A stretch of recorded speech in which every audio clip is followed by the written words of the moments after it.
ಈಗ ನೆನಪಾಗೈತೆ ಹಿರಿಯ ನಾಯಕರು ಟೀಮ್ ಹೊಡಿಯೋಕೆ ಇಂಡೈರೆಕ್ಟ್ ಆಗಿ ಅಂತ ಪಾಪ ಜಾರಕಿಹೊಳಿದು CD ಬಿಡುಗಡೆ ಮಾಡಿಸಿದವ್ರು ಯಾರು? ವಿಜಯೇಂದ್ರ ಇಂಥ ಹಲ್ಕೆ ಕೆಲಸ ಮಾಡ್ತಾರ? DK ಶಿವಕುಮಾರ್ ಇವರು ಕೂಡಿ ಏನು ಮಾಡಿದ್ರು?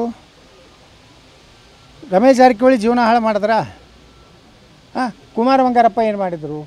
ಅಂದರೆ ಎಲ್ಲ ಹಿಂದುಳಿದ ಜನಾಂಗದ ನಾಯಕರುಗಳನ್ನು ಪರಿಶಿಷ್ಟ ಜಾತಿಯ ಲಿಂಬಾಳಿ ಇರ್ಬೋದು, ನಮ್ಮ ಹಿಂದುಳಿದ ವರ್ಗದ ಕುಮಾರ್ ಬಂಗಾರಪ್ಪ ಇರ್ಬೋದು, ವಾಲ್ಮೀಕಿ ಜನಾಂಗದ ರಮೇಶ್ ಜಾರಕಿಹೊಳಿ ಇರ್ಬೋದು.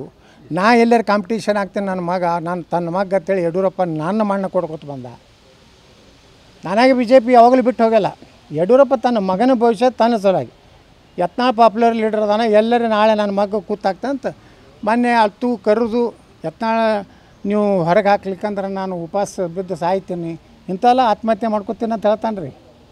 ಅದಕ್ಕೆ ಈಗ BJP ಆಫೀಸ್ನಾಗ ಬಂದ್ಕೊಂಡ್ರಲಕತ್ತಾನ ತನ್ನ ಮಗನ ಕುರ್ಚಿ ಸಲುವಾಗಿ. BJP ಉದ್ಧಾರಕ್ಕಲ್ಲ, ಖರೇ ಯಡಿಯೂರಪ್ಪಗೆ BJP ಒಳ್ಳೇದಾಗಬೇಕಾಗಿದ್ರೆ ಅವನ ಮಗನ ರಾಜೀನಾಮೆ ಕೊಟ್ಟು ಯಡಿಯೂರಪ್ಪ ರಾಜಕೀಯ ನಿವೃತ್ತಿ ತಗೋಬೇಕು.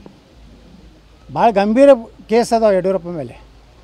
ವಿಜಯೇಂದ್ರ ಮೇಲೂ ಗಂಭೀರ ಕೇಸ್ ಅದಾವೆ. ಏನು EDದು ಮೊನ್ನೆ ಹೋಗಿದ್ರಲ್ಲ, ED ಕೇಸಿಗೆ ಹೋಗಿದ್ದರು. ಖಾಸಗಿ ಕೆಲಸ ದಿಲ್ಲಿಗೆ ಹೋಗಿಲ್ಲ, ED ಅವ್ರು ಕರೆಸಿದ್ರು. ನಿಮ್ಮ ಅಪ್ಪನ ಸೈಟ್ ಡುಪ್ಲಿಕೇಟ್ ಮಾಡಿ ಎಲ್ಲಪ್ಪ ಇದು ಎಲ್ಲ ಪ್ರೂಫ್ ಸಿಕ್ಕಾವೆ, ಜೈಲಿಗೆ ಹೋಗ್ತಾರವ್ರು.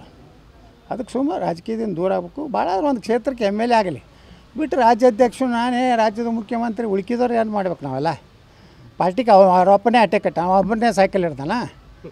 ನಾವು ಸೈಕಲ್ ಮ್ಯಾಗ ಅಡ್ಡಾಡಿವಿ, ನಾವೇನೋ ನೋಡ ಅವಾಗೇನು ಹೆಲಿಕಾಪ್ಟರ್ ಇದ್ದು ಸುಮ್ಮನೆ ಕತ್ತಿ ಹೊಡಿತಾರೆ ಹೊಳ್ಳಿ ಮೇಲೆ.